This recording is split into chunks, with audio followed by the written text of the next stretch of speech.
Tall Tale TV. Of Monsters and Mushrooms by Lesley Herron. Chapter 22, Stropharia. Of course, I'm sure this wasn't quite the homecoming you were looking forward to. Alpha's face pulled into a dark smile as he shoved his foot against the lifeless body of the wild female, turning her over nonchalantly. He considered the silent creature for a moment before shrugging. Pity she ran. I might have spared her. He looked up, his gaze meeting with the cyborg's, a hungry malice burning bright in his eyes. I do so hate chasing people. Vel looked away from the broken form. He wanted to rage and cry and simply fall apart. His very being ached. He had barely a chance to mourn for the loss of life when another was taken. A tiny voice in his head reminded him, however, to stay in the moment, lest he give Alpha an opportunity to take something far more important to him. He held tight to his composure, slowly shuffling through the ash. Why? Vel couldn't be certain of his reason for the simple question, except that it felt wrong not to ask. Why what? Alpha stopped following him with his gaze and turned to face him. Why did I destroy your entire world? Vel nodded, desperately trying to keep his face emotionless. Alpha's tar-like features twisted with disgust. He looked down at the goo that covered his bony fingers, pausing to flick a tiny smoldering ember away before returning his gaze. The answer? Well, it's quite simple, really. There was a flash of motion, and Vel reacted on pure instinct, attempting to duck beneath the massive, serrated weapon that Alpha had conjured from goo and bone. The razor's edge had missed its mark, but Vel couldn't dodge the backswing fast enough, and something hard slammed into his temple. The force of the blow was too strong, and he stumbled forward, collapsing to his knees in the ash. There was a thunderous sound of wood splintering and smashing into one another. It echoed and ripped at the silence. Vel turned his head, just enough to chance a peek behind him. Alpha had cleaved through several sizable trunks with a single swipe of his goo-crafted scythe. It's because you forced me to follow you through hell and high water, when you should have just given me what was mine. Alpha's body began to swell, doubling and tripling in size, his gooey form rippling with rage. Now hand it over. Vel's head was still ringing from the blow, and he struggled to make sense of Alpha's yelling. He staggered to his feet, grimacing in pain. Blood seeped from his forehead and stung his good eye. What do you mean? What do I mean? Alpha lashed out and struck Vel with the back of his hand. The sheer force of it sent Vel back to his knees. Don't play dumb with me. The portal locker, you fool. What else would I desire from you pathetic mortals? Vel groaned as he fell back into a sitting position. He couldn't shake the ringing from his ears and blinked the blood from his eye. Wait, you? There was a slight chuckle forming on his lips. You think I have it? Alpha took a step back, regarding the other's words with careful precision. Of course. You stole it from me. You've been using it to cavort around the multiverse. I used its frequency to track you. Vel gave a sluggish nod, some of the vision returning to his good eye. They had figured the device was how they were being followed. He did some quick thinking. Alpha didn't know the others were here. At least, not yet, anyway. The device was busted, and it appeared that Alpha couldn't detect it in that state. Surely, if he had known, Alpha would have gone straight for the others instead of wasting time with him. Vel licked his lips and shook his head, careful to keep his emotions in check. The portal locker is broken. You make a pitiful liar. Alpha replied in a patronizing tone. Look at me. Vel forced himself painfully to his feet, lifting his severed arm and pulling his coat to the side. He shoved the mangled cybernetics towards Alpha. I am barely alive. I'm all alone. And correct me if I'm wrong, but you can't sense the portal locker anywhere. He paused to spit a mouthful of blood to the ground, then pulled the back of his hand across his face. Which means I'm not lying. Alpha stared at the broken cyborg. It was true. He could not feel the device any longer. And your brother? The others.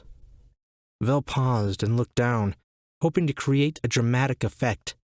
It wasn't hard, as he was still reeling from the loss of his home and his people. He let his anguish manifest on his face. They died in the other realms.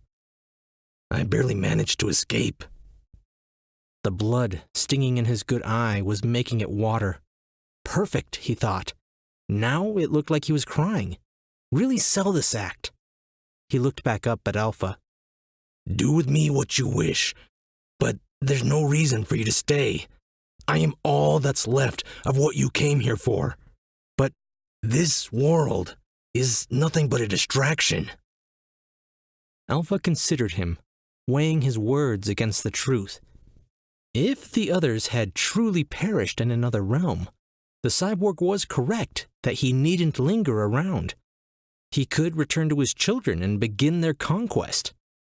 But before he left, squashing the little insect would prove an excellent source of stress relief. A sense of closure, perhaps. Alpha shrugged. Very well. I cannot say I am not eager to be done with this unpleasant respite. Hold still. I will make this quick. He stopped. There it was again. That ticking. That nagging and ever-present ticking. The maddening beat that had ruled his soul for far too long now. Vel watched the creature's gaze turn, his eyes going distant. Unless he was mistaken, Alpha was looking in the direction of the nearby town. Crap. Panic hit him hard in the chest, and the words fell from his mouth before he could stop them. Alpha let out a primal howl, one that threatened to bring the entire charred forest down on the both of them. He whirled around, extending both hands in one swift movement to snatch up the cyborg. His fingers snapped shut, like the grasping maw of a hungry crocodile. Lies! Vel was already backpedaling, just out of reach. He spun, but goo-covered bone fingers threaded into the snags and tears of the back of his coat. He was caught. He tugged against Alpha's continued grip, who was slowly pulling him closer. He had to get away and warn the others. Vel buried one boot firm in the ash and tugged with all his might. He felt a seam split in his coat and flung himself free from Alpha's grasp. He shook off the tattered sleeves and tore off through the charred remains of the forest at a dead sprint. Alpha tossed the remnants of red leather aside, let out another terrible roar of anger, and began crashing his way through the forest in pursuit. Alpha was too large to zip between the blackened foliage like his prey, and was soon considerably outdistanced. But there was only one way off this tiny world, at least from where they were, and the portal locker was active once more. They would not get far.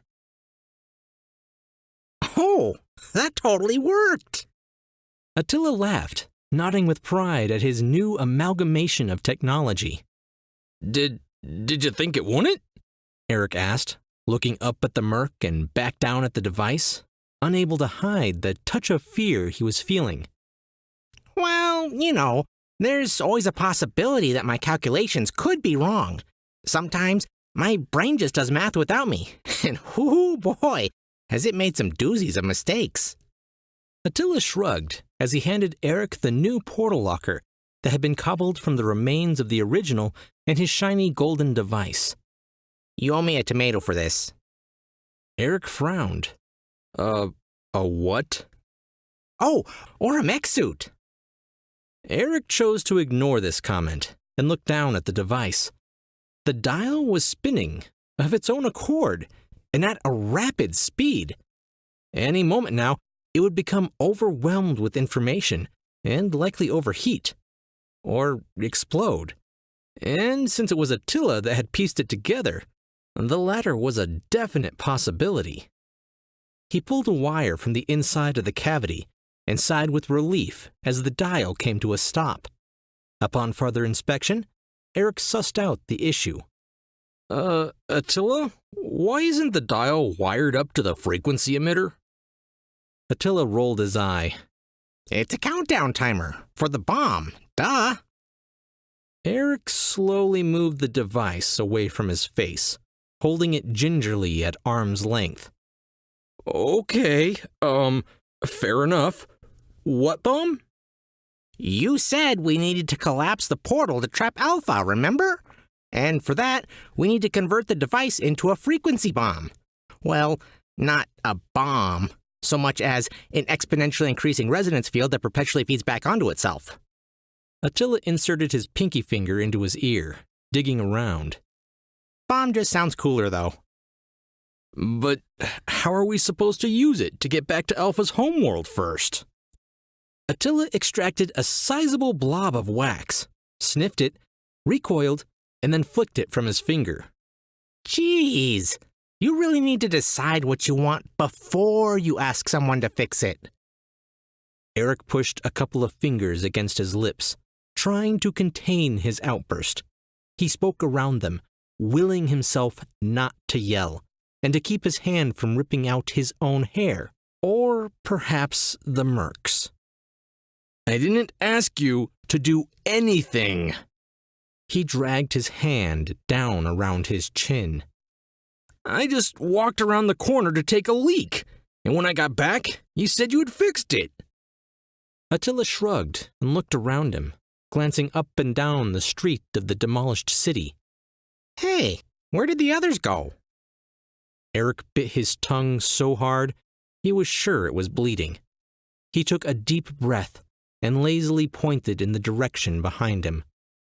I think they went to explore the docks, to see if anything survived that could get us out to the portal without having to swim.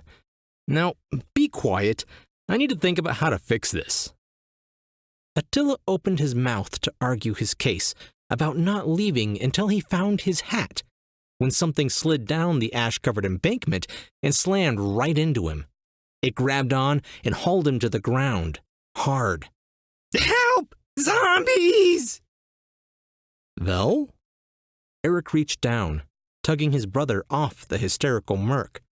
He was covered in cuts and lacerations, one side of his face hidden beneath a thick layer of dark, sticky blood. What happened to you? We have to go now, Vel gasped between breaths. He pushed his brother away and nodded up to the forest. Alpha found us.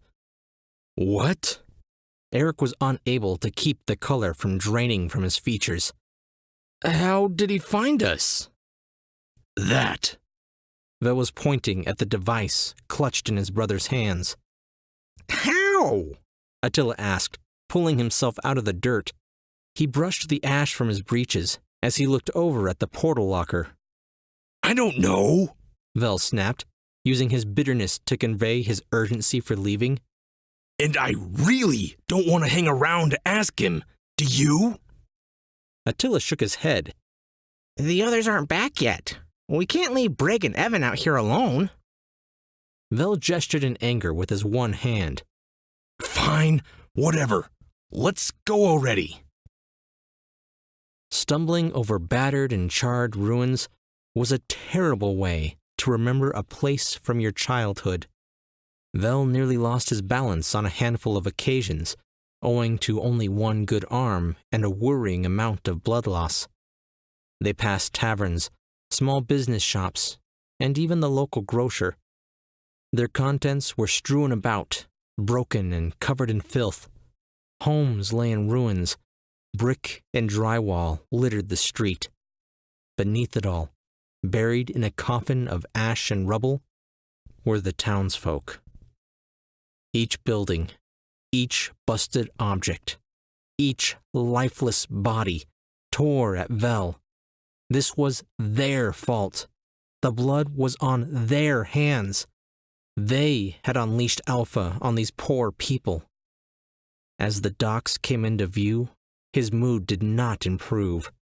Every ship, every vessel was overturned. Some were still smoldering with the remnants of a fire. There, in the water, the corpses of those who tried to flee by boat. They drifted lazily on the current, swaying on the tide, as if asleep. Hey! Brig waved a giant arm about his head. Hey! Evan came running up.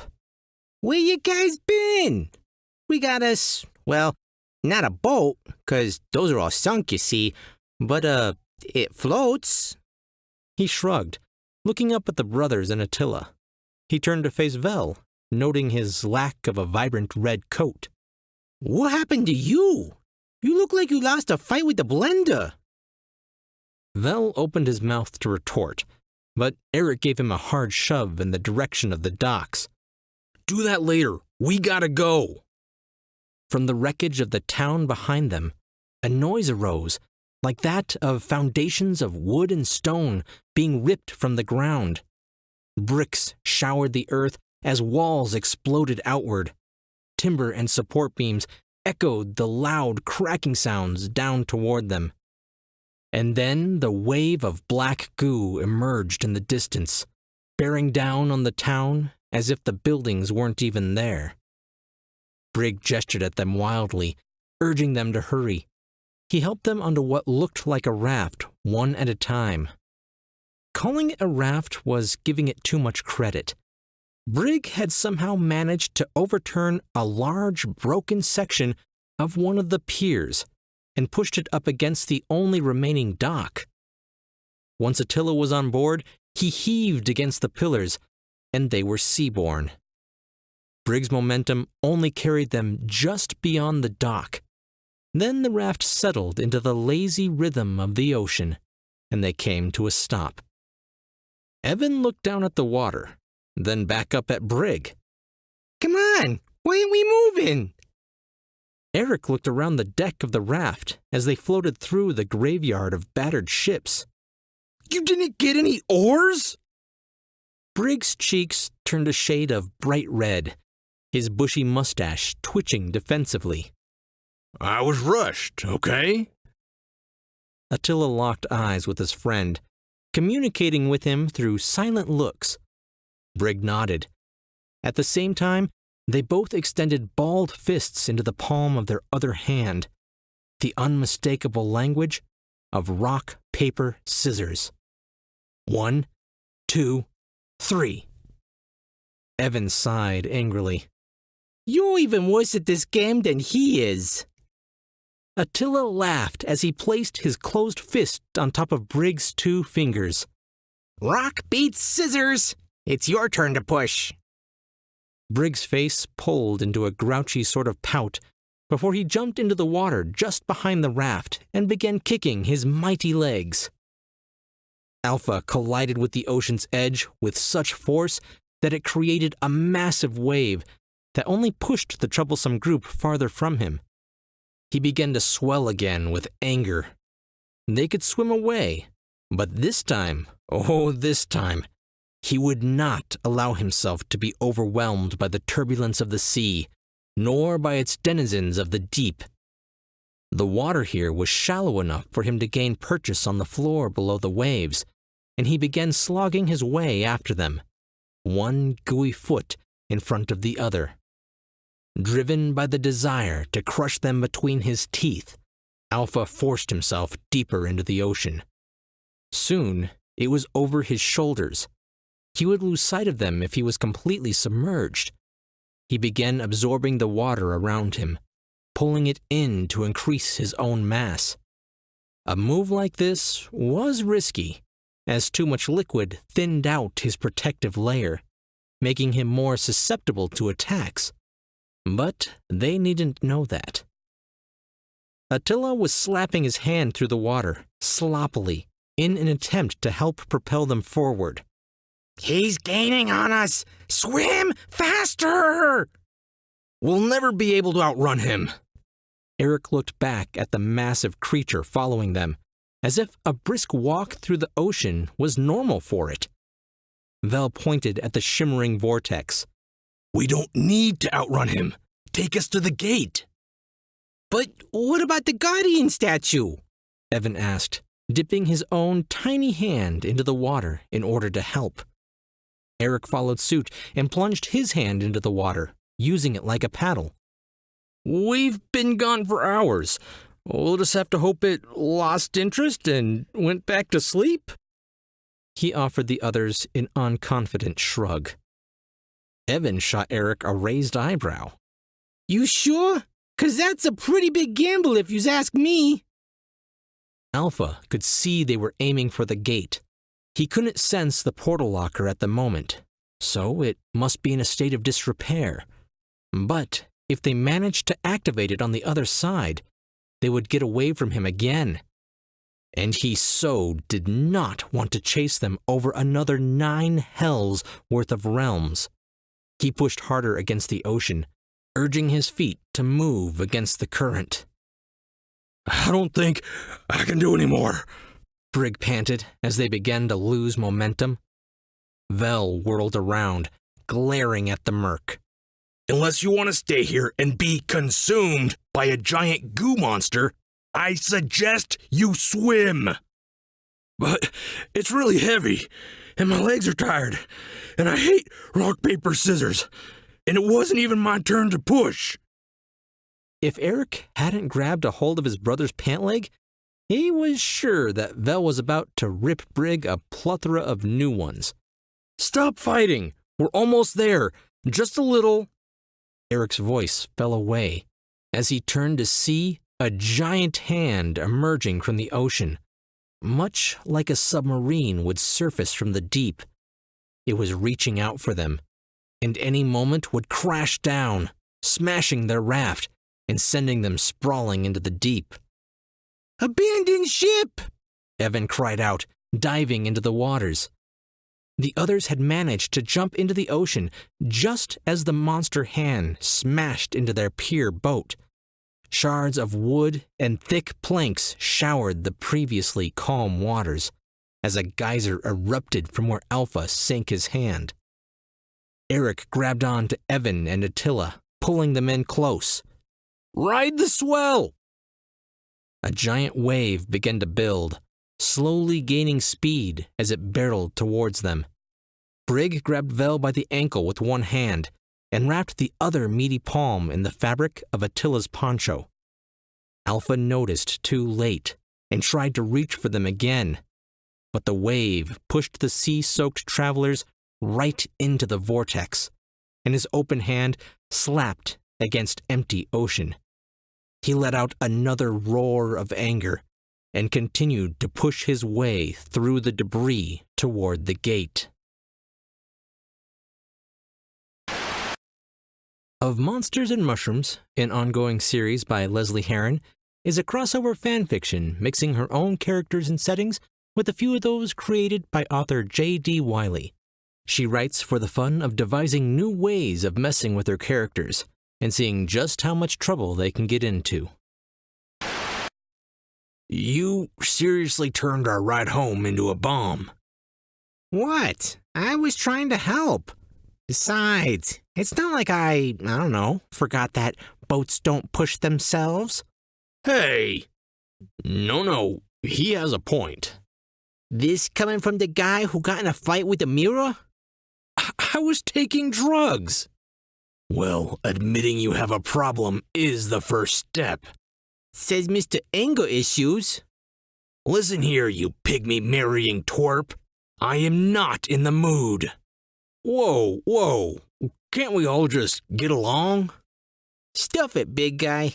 You lost your arguing privileges when you lost to rock, paper, moron over there. Yeah, even I thought that was pretty pathetic. Wait, what do you mean moron?